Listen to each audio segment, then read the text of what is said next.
Hello there, I'm Clifford Bates.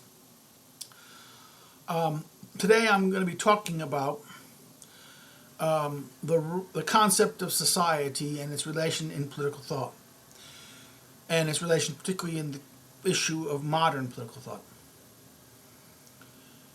When we talk about concepts like something like society, we have to understand it within the frame by which it's to operate. Now, today in political science, we talk and political theory and ideas. In the sociology and other disciplines of social science, we talk about society, but we're often unaware of the conceptual understanding of that term, and where did it emerge out of, and how did it come from, and what role does it play.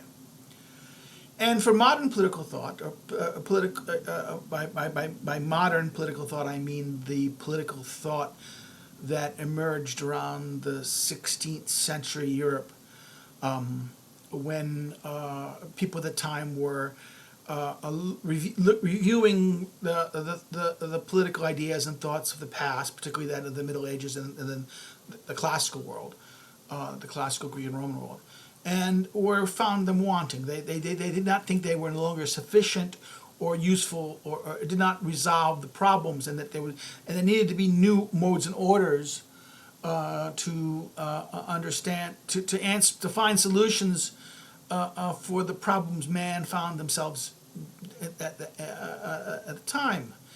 One of the most principal actors at this point that was engaged in this critique of the ancient and Christian ideas of political life was Machiavelli, and particularly his most famous work, The Prince. It's in The Prince where he introduces the concept of the state, lo Stato, as a new mode by which to address political concerns. But again, the topic of today's talk is about society, and we always understand the relations of society in relation to the state, and hence the idea that this tension between that states and society are these two spheres of our social world. And this is basically primarily a product not of necessarily Machiavelli, but of thinkers who followed Machiavelli, who took Machiavelli's idea that there needed to be a new mode of understanding the political and the social, and took with it. Now, the premier person for this is Thomas Hobbes and his Leviathan. Hobbes in Leviathan offers a kind of fix to Machiavelli. The fix is that Hobbes is concerned with justice, where Machiavelli has this appearance of not caring about justice or the just, thinking that what's more important is the expedient, or the survival, success, having things done done so that the people are well off and secure. That this is more important than justice. Justice is great. Concerns for justice is great and fine when you're in times of luxury and safety, but when you're faced with necessity or crisis, justice often seems like a luxury. Machiavelli therefore gives this appearance of not caring about justice, caring more about success. Hobbes, however, is very aware that people criticize Machiavelli for this factor, that his unawareness of justice is one of the reasons why the church authorities and many leading intellectuals of his time condemned Machiavelli. So Hobbes, wishing not to be condemned, agreeing with Machiavelli that the classical world no longer really answers the problems that man faces, but at the same time didn't want to be openly seen as attacking the civil and religious authorities who held power at his time. Hobbes' Leviathan is his critical work. Now, of course, there's earlier works of Hobbes, but it's in Leviathan where he kind of offers a complete kind of summing up and mastering his argument about his understanding of man's relationship to society. Now, what is that? What is man's role in this thing? For Hobbes argued that man in his natural condition, or as a term he takes from other writers, a state of nature. Man's natural state, the state of nature, is for Hobbes something asocial. Man he views man as an autonomous actor. Now, of course, this is because in the big Leviathan is divided into four specific parts, four big giant sections. The first one deals with man. It offers psychology. It explains he understands man as an actor with a certain understanding, a rational animal, an actor he is an animal, a human animal, a mortal being, a biological being, but one that has the tools of reasoning. So therefore, man's reasoning for Hobbes is not something innate within man in that sense. It is a creation. We can argue it's a creation that man creates, a tool man makes to allows him to have grasp and understand the world and the things around him. This is contrasted to the classics, who argues that the reasoning is something inherent in our psyches, or you translate as soul or the mind, in our person, something in our natures. That reason is inherent in our nature, where for Hobbes it is more of a tool. It is something that is external. And actually, society is like a tool also. In other words, that man in nature being a creature who is bound by now his understanding of how he knows is through his senses. Again, Hobbes will follow Descartes' conception that we only can know things that we experience, and that therefore things that we cannot experience are not forms of knowledge but fancy, and that therefore science concerns with things that we can know. And fantasy and dreaming and imagination. Now he doesn't say those things are unimportant. He puts it in a category that is outside of the realm of what we would understand as science or scientific knowledge. But for Hobbes, the idea was that man in this natural state had this absolute freedom. That man had this. Every person was absolutely free. There was no society, no constraint on him. They had the right, and therefore also had a kind of a justice that everything that they wanted, everything that they desired, they had a right to. In other words, they had a right to whatever they wanted and whatever they did. That it was just for them in this regard, for them to just satisfy their desire, whatever there was. Whatever the desire, whatever the other thing, whatever you wanted. The only limit to that ability to satisfy one of your desire was your own natural capacities. In other words, self-help was the only tool. There was no obligation of anything outside of yourself, and your ability to secure what you wanted was tied to it. Now, Hobbes argued that this situation, that man in this situation would lead to immediate conflict. Why? Because people want something else. So people, what happens when two people want the same thing? Whose claim is better? Whose claim is just? Hobbes argues that both are just.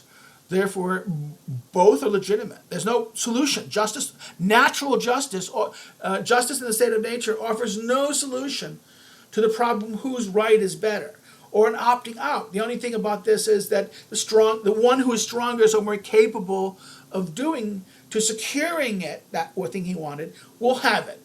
Okay, but even the problem with that, therefore, this leads to kind of the rule of the strongest, the rule of the one most powerful, more able to do this. But Hobbes then points out that even that is not secure enough, because even in other words, it's not permanent, because you get old, you get sick. The strong guy can get sick. And also, everyone sleeps and everyone is weak, and that even the strongest, most powerful man can be killed by the meekest and weakest person easily. So everyone, not just only the weak, but the strong, even continually live in a condition of fear. And there was no sense of guarantee of their own security or their well-being or their safety, anything. So therefore, this applies also to your labor. In other words, in nature, in the state of nature, when you work on something, when you make something, the problem is if someone else wants what you make or wants what you produce. You put seeds in the ground, you grew a crop, right? If the other people who want the product that you made, in nature, they have that equal right to it as you do. They have just as an equal right to it. They want it. They have a right to it. The problem in nature, there's no means or judge to decide and also to enforce the view whose claim is better than else. Everyone is nature. Everyone is left to themselves, and because of this is why the condition of man is so horrible in the state of nature. That's why it's nasty, cruel, brutish, and short. Hobbes will say. Now, for Hobbes, this meant that man in nature, there was no society in nature. Hobbes makes it clear that man in nature has no comfort or pleasure with their fellow men. There's no sense of needing to. Anytime one person sees another person, that person in nature, for Hobbes, is understood as a threat. A potential person who can harm you or take you, or someone you're going to, or threat or prey. In other words, at one level, it is also you see someone I can take advantage. I can have them do things for me, and getting them to serve me by fear, having them work.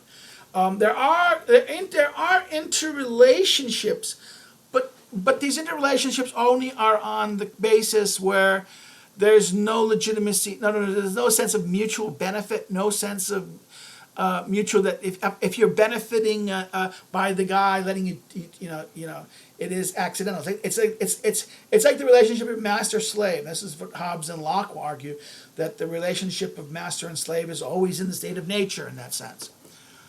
Now let me stop here. Now people will say, well, wait a minute, isn't Locke and Hobbes totally opposed? Well, I'm going to say at one level it appears that way.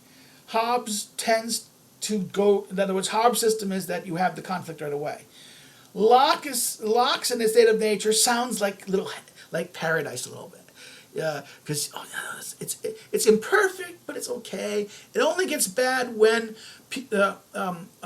as people start competing for resources, and as resources become diminishing and the competition increases, and then war emerges. The second, in other words, the minute people use power upon other people, that's when the idyllic situation for Locke turns into Hobbes' natural state of war, everyone against everyone else. Now, but they're going to say, but wait a minute, Mr. Bates, why are, what about society? Well, Hobbes argues that the reason why society emerges, society is a tool that human beings, create to escape nature. In other words, it is a construct men will into existence. And this is very interesting because Hobbes makes an argument that men are one of the few animals that can that take something that they imagine in their mind, not something that's real, but something they conjure. They see. He has this whole discussion of how imagination works in the first part of Leviathan. that we have these, we sense information, our sense information puts in our mind, and all of a sudden our mind, when we're sleeping and we dream dreams, they're not retelling, they're kind of taking the logic or the sense information and playing with it. And then we can do this in our wake, dream, we can do this in our conscious awake period too, and this is what daydreaming, and we can use fantasy to fantasize into. This is our imagination that Hobbes talks about. The imagination, we can imagine something, and our rational part can take our rational calculating part can take what we imagine, and with force, tools, skill, make it into reality. Human beings are one of the few animals that are able to take imaginary things out of our mind, and make them real in the real world. Okay, and therefore use the tools we create to change the condition or the outcome of the environment we are in. Okay. In other words, we are able. This is what Machiavelli argued: we should conquer nature. Well, Hobbes's attempt is that man, through his reason and his ability and his skills, and once you have the social body, man is able now to secure their goods and possessions and their livelihoods, and has rules about who owns what and that, and this gives us the ability to prosper, to grow, to develop, and to make life, to improve the human condition, using Francis Bacon's expression, conquering nature for the benefit of man's estate. Again, we must remember Hobbes was the mentee of Bacon, and was his principal. He worked as a secretary under him, or someone, an assistant to him. And continued many of the ideas that Bacon himself had about the idea of science. Now, let's turn back to the point of the forming of society in Hobbes's vision. That, in other words, men wishing to escape the chaos of nature create society. Now, what's a society? Well, the social contract, where all the members who are trying to escape, they say, please, please, please. Okay, it's horrible. The world is horrible. I want peace. I want to live. I don't want to die. What can I do? They all say it to each other, and they say, well, make a deal. The deal, and in fact, this is Hobbes' idea. This is a contract. Hobbes argues the only way you can give up a right, give up possession, is to make an agreement where you transfer that right voluntarily. He's relying on English conceptions of common law and the way property was, the means by one a person's property, which in medieval law was tied to the actual physicality of oneself. In other words, you and your property in the Middle Ages was seen as one, like the Eucharist is the body, both the bread and the Christ. Okay, this duality, the theology of the Eucharist in Roman Catholic doctrine, the duality of Christ as both of man and God. In other words, this metaphysical construction was understood in law as law. In the law in relationship between man and their property, and that in order to transfer property, one needed to alienate the property, and therefore in English property law, you needed to alienate the property, and the only way, and therefore there had to be a contract of transfer. You had to have a contract transferring the alienated property, that you recognize that this is no longer mine. Now this is it's no longer mine. That you can buy it. It's not tied to me anymore. I alienated it for myself, and I can transfer it. Now, Hobbes, relying on this, understood that this is the same thing. That the right, the claim that we have the right to do whatever we want. That right we surrender to this common agreement, this common moment. Every member at the moment of the contract, the formation of the social contract, surrenders to their right to do whatever they want and the power they have to do whatever they want. They submit themselves to the body politic, this thing that they're creating in the act of this deed. The social contract thus does two things for Hobbes.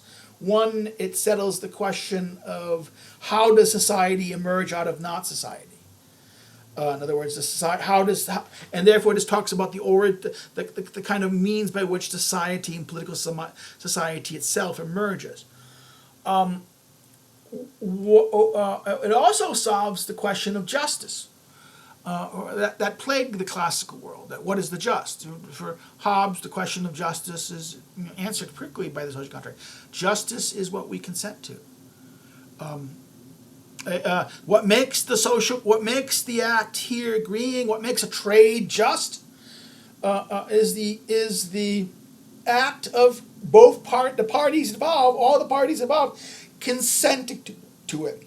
And the social contract, in its origin, requires the concept of consent, this conscious saying of that I agree to this, I abide. And Hobbes is even more clear. Hobbes seems to say that even coerced consent is still consent, which is a little strange. Common law does not believe that. The common law tradition of England usually held that contracts made under duress or coercion or fraud were not binding.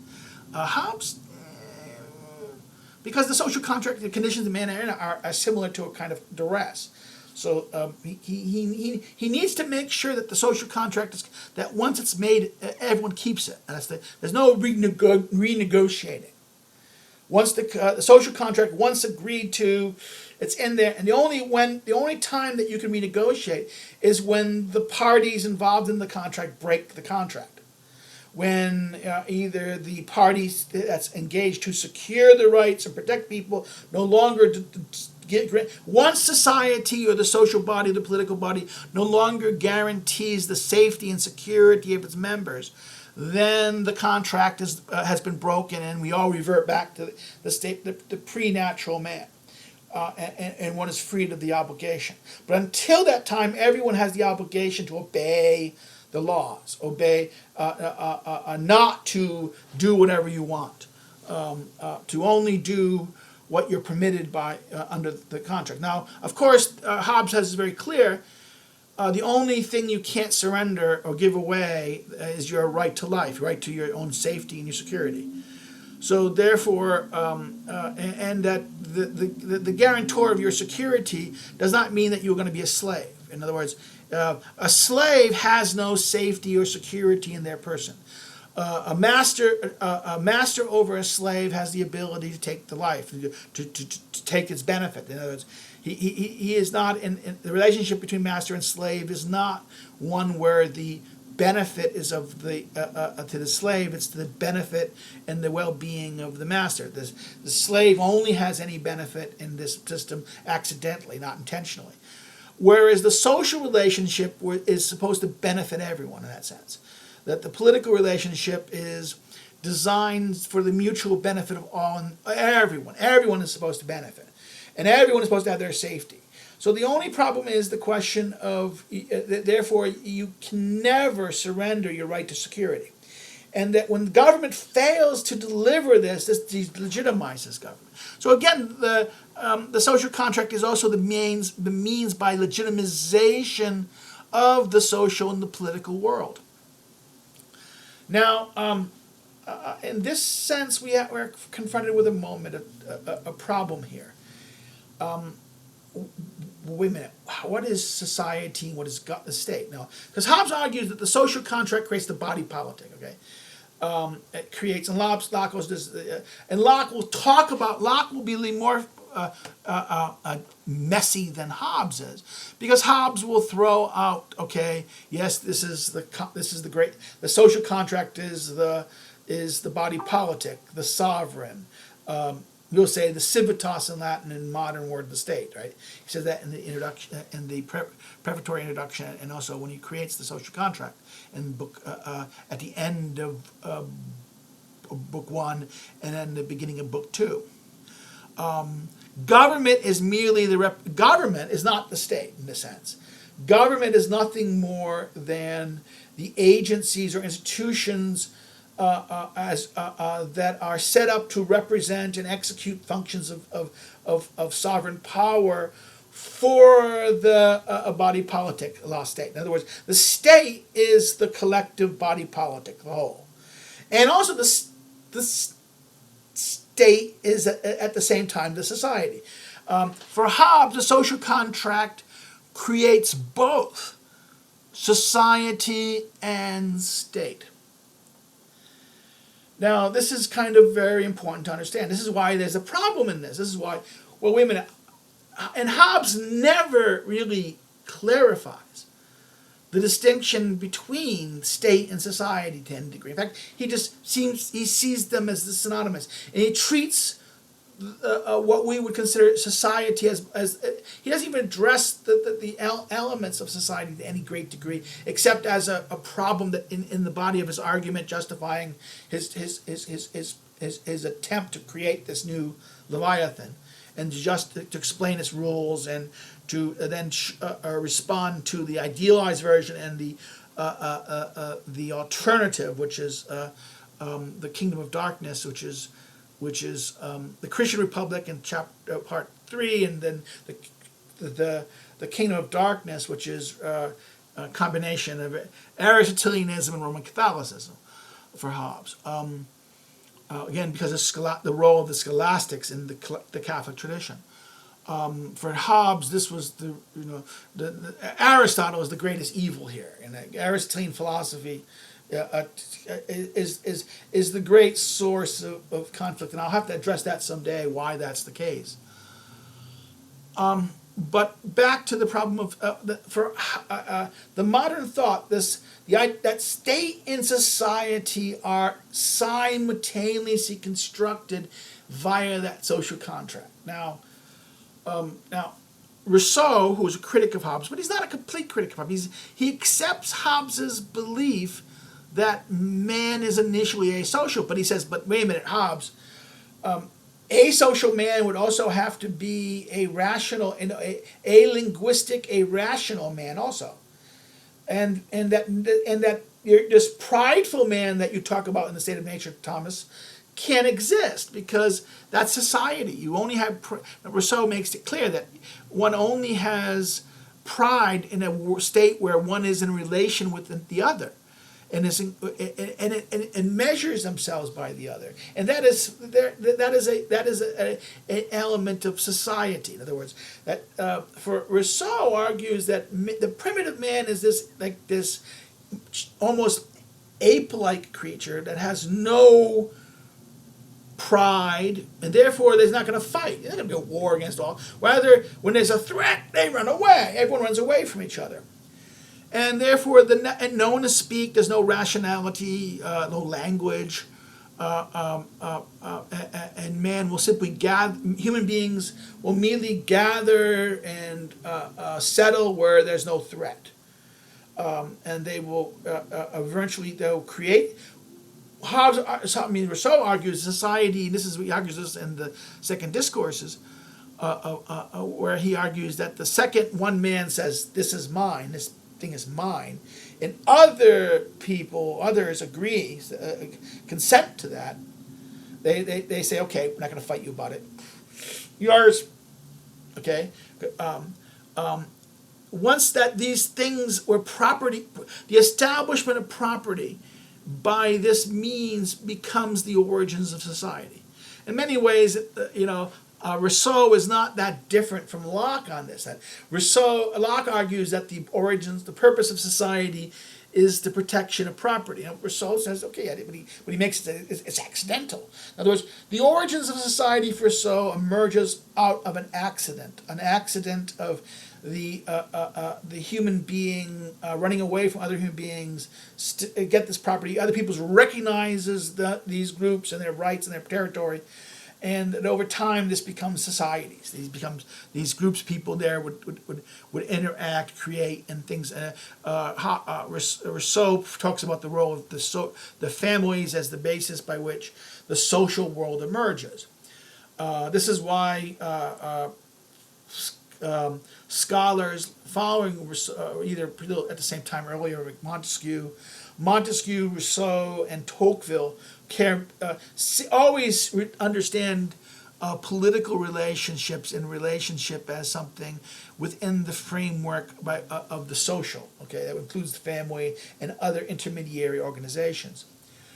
Whereas Hobbes and Locke, it's the individual. The individual is this atomic, rational individual operating, and then therefore it's just, and Locke will have to address issues like husband wife, the conjugal relationship, the father-child relationship, as kind of, he needs to address this in order to kind of answer objections to this idea that society is based on this consent. That society, the social construct, the social political life is based on this principle of consent, and if there's and that once there lacks consent, therefore there's injustice or illegitimacy to social relationships. All legitimate social relationships in this Hobbesian / Lockean world are only founded in a basis of consent, and anything that's not based on consent is clearly illegitimate or problematic, using that wonderful phrase of today. Now, so therefore, let's take this understanding. So for in this Hobbesian Lockean tradition, there's no such thing as society innate in the nature of man. Now, this is radically at odds with the pre-modern understanding. In fact, the pre-modern understanding held that man, starting with Aristotle in his famous Politics in chapter 2 of the first book, where he says man is a political animal. Man is a animal that exists within the political community. Now, for the political community that he's talking about is the polis, which is the Romans would translate as civitas. We would translate that term as the city. This is the peak point of human political community. And in my earlier, a few years ago, talks about the forms of rule, I talk about the distinction between a political rule and other forms of rule. I mean, we mentioned about that political rule is different in kind than mastery, a different rule than parental family. On one level, Locke and Aristotle sound like they agree because they're both denying that that paternal rule, paternal authority, patriarchal authority, is the basis for political life. That political rule and a patriarchal rule are two separate types of rule. This is something Locke deals with in his second treatise, and there's just an apparent agreement on this, but it's apparent because at the same time Locke says this, he also says, but political rule is both about magistrates and kings are political rule, whereas Aristotle would separate political rule and kingly rule as distinct as forms as political rule and mastery and political rule and parental rule. In other words, kingly rule is a kind of variation in Aristotle's thinking of parental rule. In other words, it's a kind of a logical extension of parental rule. Now, I raise this point because I want to show, this is why there's people who look at Locke and say, but Locke is like the classics. Locke is like Aristotle. Locke is not like Hobbes. Horsehooey. Locke and Hobbes are in fundamental agreement. Their disagreement or difference is mostly contextual and a better attempt by Locke to clothe themselves in Christianity, and to clothe his argument in Christianity. Now, and you can see this. This is why his philosophic works are more. If you look at his Inquiry of Human Understanding, it's more clear that his teaching on this is much on rationality in the mind and the way the senses operate is far closer to Hobbes than ever Aristotle or St. Thomas in that sense, or even Plato in that sense. So therefore, we have to look at Hobbes and Locke as kind of within this English empirical tradition, this rationalist empirical tradition that shapes that element. The other thing is that while Locke emphasizes liberty more, where Hobbes emphasizes the need for the state to have power in order to secure, and Locke pays much more attention to property than Hobbes does. But that again, that difference is mostly of emphasis and the direction that the argument that in Leviathan is taking a specific direction, the rhetorical concern of, in other words, both their texts on this issue, Locke's second treatise and Hobbes's Leviathan, have different rhetorical goals, different rhetorical audiences, and because of that, one needs to pay attention to the audience, the different audiences, and then understand why the differences of the text and the different direction the arguments take, and then compare. You will see the similarity. Then when you compare them, you will see the fundamental similarities particularly on the issue of society. That the society is not natural, and that society is something created by man, and that it's artificial. It's based on consent and contractual relationships. It's voluntaristic, and it is free. That society is something we freely engage into in order so that we can benefit. In other words, society is something that allows us to benefit from. It's utility maximizing. It helps us to maximize our utility in that sense. It is a relationship by which we can constantly achieve our improvement, and our because our safety and our security are guaranteed.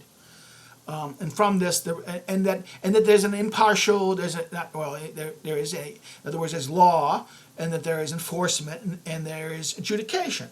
So therefore, these things are the things that nature that lacks, that the natural world does not have a sense. There may be principles of right and wrong, but they have no teeth of enforcement. In other words, there may be some kind of natural justice or natural principles like Locke argues, but even Locke's natural justice has no teeth to enforce, no enforceability. Only self-help, and self-help even he admits is arbitrary. And also, there's no judge. That only in a society are there judges. In nature, Locke will argue that every man is his own judge, and that's not a good thing. And no man should be the judge of their own cause. Locke famously argues constantly throughout the second treatise. So let us look at this problem then. That the ancient world understood that man was not only is man's political or social. That in fact, the Greeks had only one word. We have the problem. We have we use two words. When we say social, we will say social or community. Community and society. There's double meanings of these two words. This comes out of a Latin issue. Renaissance authors addressing this and using this. The Roman world, the Roman word for society, societas, and the Roman word for community, communitas, were not synonymous terms at the time of the Roman Republic, or even in the First Empire. That the concept of the societas were the relationships of the soi, which are these in other words, these contractual, voluntary relationships that one city would have with other cities. And that this was understood as less binding as the relationship and obligations that one would have within one's own city. That the communitas was very much was actually the embodiment of what the Greeks understood as koinonia. Koinonia is the common area, that was common to us. That the polis, or the political realm, that the polis was the political community, the highest form of community. Aristotle in Book 1 of Politics makes it clear that the polis, or the city, or the political city, is the political community. It is the koinonia that is the most authoritative and complete, because it secures man's ability to be fully human, which is being social, being political. Man is not anarchistic in this, that we are born into society. Human beings are always in society, and they need society. And that Aristotle makes it clear in Book 1, Chapter 2, that any man outside of society or political life, in this sense, a political community, is going to be either a beast or a god.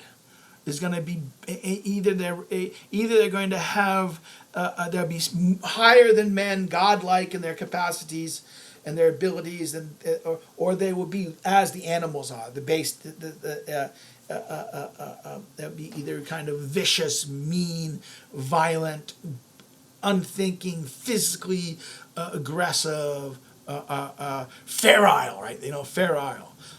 Versus whereas the god has no need of the other, except the gods have no need; they're completely self-sufficient. Human life, human beings lack individual self-sufficiency. This is the Greek. The Greeks understood that this concept. In order to be human beings needed each other so that they could live They could live well. In order to help meet their own needs, to fulfill their natures as a human being, and their desires and their capacities, they need others.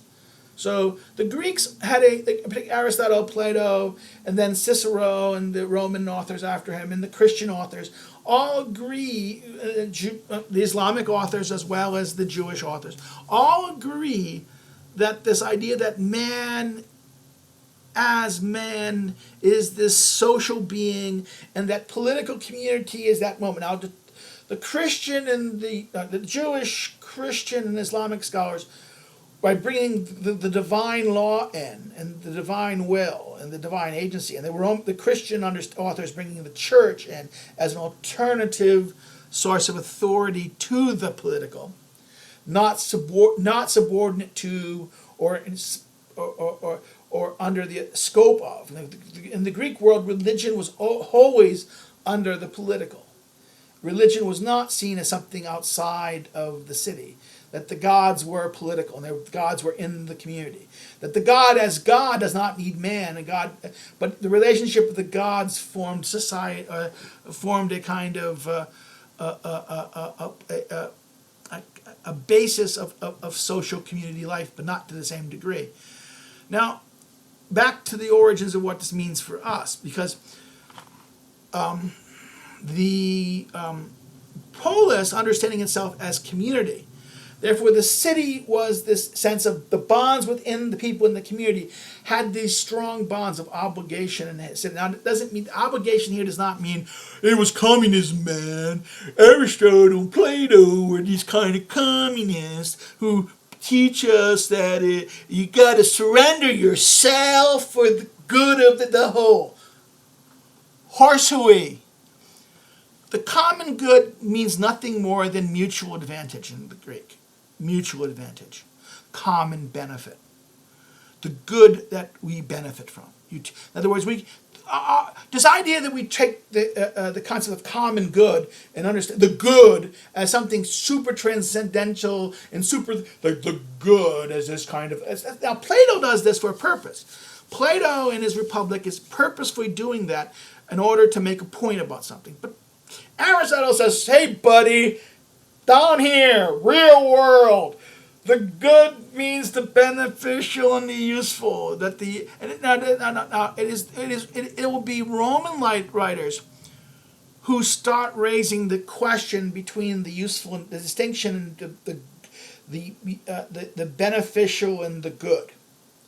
That the Greeks, no, this is translators. Later translators are kind of reading this in that this. It's for Greeks. The Greeks have a more merged idea of the good. And that's why the good is the beautiful. The word kalos, noble, good, beautiful, fine. Agathon, good, right? The two goods in the classical world. The beautiful, the good. The kalos agathos, the beautiful and good man. That's gentleman, right? The kaloi agathoi, the beautiful, good men. Or people Clark, women as well.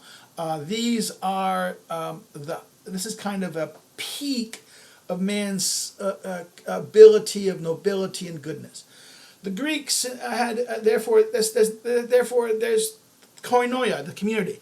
That there are other forms of koinonia, the family relationship, even mastery is an imperfect form of koinonia, but it's still a form of koinonia. And in fact, someday I'm going to talk about to you about Aristotle's Politics, Book 1, about the duality of the two bases by which society, koinonia, exists, and why the logic of koinonia for Aristotle, and then why that's an imperfect account that you need to look at an argument about friendship and his ethics to see the how that works in relationship to that.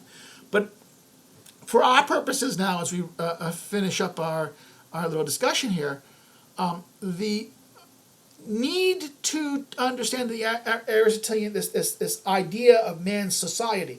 This is why Hobbes and Locke are saying no, they're wrong, wrongo. Now, Hobbes and Locke and even a little bit Rousseau kind of backs away. That's why Rousseau is a much more interesting character. And then later moderns are silent about this problem. Like Montesquieu is completely silent about the question of natural man. Kant, not so much. Kant accepts Hobbes. Hegel accepts Hobbes also, but Hegel then wants to blur things. Hegel will blur things more. Hegel will want to go back and rewrite the ancients. Hegel will want to rewrite what happened at this break point. There's no break. That this is just a synthesis of, this was a conflict of these two ideas, and that the new idea came merged out of the synthesis. Hegel's famous dialectic. And why this will be important to understand why, the different modern thinkers, even though they sound like they're breaking away from Hobbes and Locke, they're not. They won't be. They often will avoid this, or when they talk about society and things like this, they don't address the contradictions in society. So Hobbes and Locke argue that man is not only not political, there's no political state in nature, there's no social state. And if there is a social state, it's one man, all men for themselves. Okay, all men for themselves. There's no interrelationship, and if there is an interrelationship, it's simply that of convenience, momentary convenient interaction of a contract, and that's it. And the second, where the utility for both parties ceases to exist, then the relation ends, and there's no legitimacy for this. All relationships only based on, therefore, only with the creation of society is there a permanent bond, not only between the generation that created it, but all the other generations that will follow from the people who create it. So it is a bond and obligation towards the future. To our future, in other words, in fact, this is why that there is a possibility of the future. This is why the society becomes that moment. The creation of society for man is that moment when man is able to burst out of their limited strain of nature and the forces of nature, and to escape nature and to what achieve what they desire, to bring into being and to highlight the points of things that they truly desire and they truly want. Now, therefore, the idea is that the ancients had a view that though nature may not be perfect, the nature, the classics and Romans are not arguing that nature is able to fulfill everything. That kumbaya, there's let's go back to nature kind of argument. That's even a bad reading of Rousseau, I would argue, but rather what the ancients argued was that nature gives us our goals and our desires. Nature gives us the targets and goals we should strive at, and yes, we have to then use our skills, our mind we need our reasoning and skills to understand what the design of nature is, and we need our tools and ability to make things in order to actualize that design. But there is a design, there is an intent, there is a meaning in this, and a living in life, and there are goals to achieve and strive for. That if we live in according with the designs of nature, we will be happy. We'll be fulfilled in our capacities as human being, and even our highest capacities as a thinking, contemplating being. For Hobbes and Locke, society is the moment we create to escape nature. It is clearly a construct by which man, and this will define all of modern philosophy's idea of reasoning, that reason is a constant or tool by which man will use to give order and meaning to the world, to order the world. This is Kant's reason why he rejects nature as the basis by which reason can be judged by. This is why he needs a transcendental ideal in order to able to base the rational decisions, or what the good is, what the just is, what is true on, the truth on, because nature cannot be the basis for this, because it would deny man's absolute freedom in that sense. In other words, man lives in the realm where physical things, material things can live in the realm of necessity and physical laws of nature, but man live in the realm of freedom, Kant will say. So this is, we've gone over the whole history of political philosophy here, but I want to just basically hit on this point. So this problem of society is one very problem. I think there's a tale here, and I'll end on the tale. The reason why we're so confused about terms like society and community may owe to the Renaissance. Renaissance translators of Aristotle, like Bruni, in his translation of the Politics, deviated in word choice, translating from the Greek to the Latin, than the earlier translator Morbik. Morbik was a couple 100 or so years earlier than him. He's the first Latin translation that we know of the Politics. The Politics was lost for the most of the time until Morbik and his brothers discovered the Politics text, and then it translated it for English, and that's why. In fact, when Morbik's translation came out of the Politics, it became a revolutionary moment in medieval politics. This burst of political thinking, the so-called Aristotelian revolution of political life. Now, and this was very important in that stuff. In fact, one could argue that it plays a very important role in shaping the various cities, city republics of northern Italy standing up against the emperor, that led to the political intrigue that determined the state of Florence, that led and the frustration Machiavelli felt at the political environment he was in, and why the ancients' tools weren't good enough to secure the good men wanted. But it's Bruni's translation of the politics that's very important because, unlike Morbik, who translated the Greek politicos koinonia, political community, in the Greek, that word in Book 1, I can't remember that right now. I'm talking for so long. As Morbik translated as politicum societas. Sorry, correct myself. Morbik translated as politicum communitas. Morbik constantly understood that koinonia meant communitas. That is because the earlier Cicero's using of societas always is relationship to the other cities, the other Italian people, not to the Romans amongst themselves and within Rome, but the relation of Romans to the other Italians or other peoples under the Republic.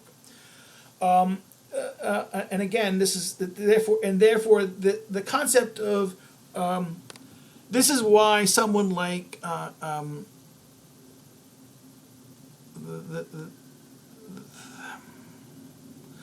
I just blanked right here. The German famous writer. I'm getting old. That's the really sad part. I don't want to say Canto Torres.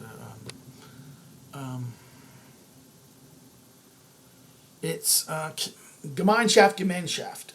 Look that up. This Tonis. Francis Tonis, turn of the 19th century, 20th century, German philologist, student of Hobbes, one of the leading scholars of Hobbes. In his classic book, Gemeinschaft, which is translated into community and society, distinguishes these two concepts, community and society, in light of that communities are these organic, natural, constraining, not necessarily voluntary relationships, whereas society is this voluntarist, contractual, rationalistic thing that, and actually, in many ways, Weber will use two parts of his famous three-part legitimacy argument. That there is this kind of customary world, this world of custom, and this element. Then there's this rationalistic world, and then there's this charismatic world. The three forms of legitimization, right? From Weber rests very much interacting with Tonis's argument about the distinction between community and society. Community was therefore seen as this ancient koinonia, and society is the modern world, the world of contracts, the world of looser relationships. In other words, the sense of obligation in a koinonia is much more. It's like brotherly concern. There is this, even though it's not a brotherly relationship. But it's, in other words, you're not strangers. People in the same things are like brothers. They're brother-like, not alien. In other words, not complete strangers. Societas does not require. You're not absolute strangers, but you're also not brothers, really. There's no sense that you have to. In other words, there's not this stronger sense of obligation. That you're not really living together day to day. Koinonia, in the sense, is that you're living together, you're sharing a life, you're sharing experiences, and you're going under the same consequences and the reactions of your life. You're all kind of feeling, you're going through the same struggle.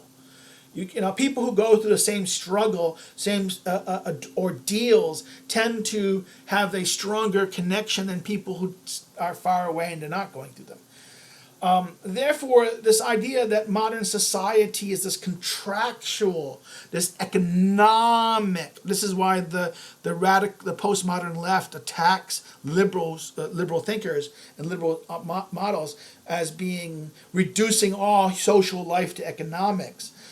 Is because in many ways that's the problem. The very language of taking societas and translating communitas as societas as Bruni does in his politics. In other words, he will change morbix politicum communitas to Bruni will change it to a societas civilis, civil society. That's where we get this word.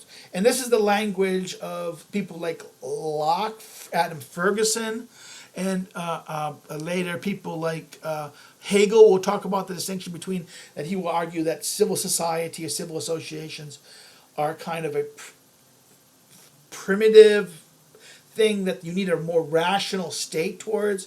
Again, that echoes Rousseau. Hobbes, in other words, Hegel's teaching there is very much echoing kind of Rousseau's argument that there has to be there's an accidental social contract. The creation of society happens accidentally, so the initial social contract is an accident, and this is why society is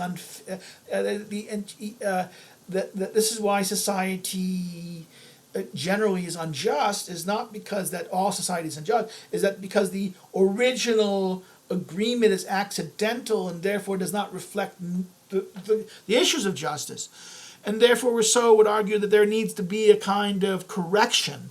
Therefore, the second, so after the first social contract, there will have to be a kind of second social contract by which rectifies the errors that happened accidentally. In other words, for Rousseau, there's a distinction between the unintentional creation of society that had happened historically, and the need to right that by a rational act of construction.